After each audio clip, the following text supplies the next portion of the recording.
I'm here with Spencer Ford of the Washington Bayhawks. Spencer, what really excites you about the Bayhawks this year?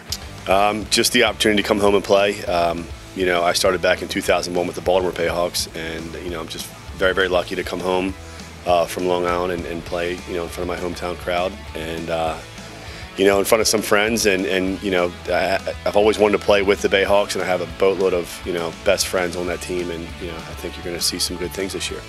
With fewer teams in the league, what do you think will change competitiveness-wise within the league?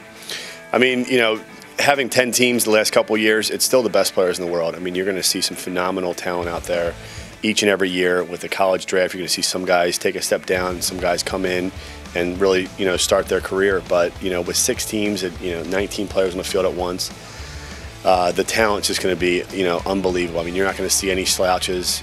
Everybody from every position, from goalie all the way down, is going to be phenomenal.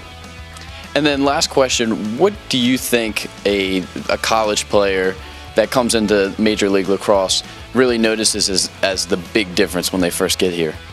To be honest with you, it's funny you ask that question because I've had this conversation often, and it's the hardest thing for a goalie to come in, because a goalie hasn't seen Gary Gate, hasn't seen Casey Powell, hasn't seen Mikey Powell, coming in fresh from college. There are kids like Danowski and Rabel and, some just absolute stars from the get-go, but we've seen them being older players. We've played club and played against them, so that whole, all factor is gone.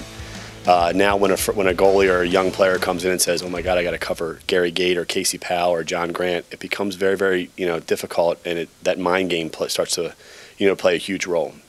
So I think that's the biggest, that's the biggest thing for these college kids. But, don't get me wrong, these kids can play the game. Great. Well, thanks a lot for joining us. Best luck this year.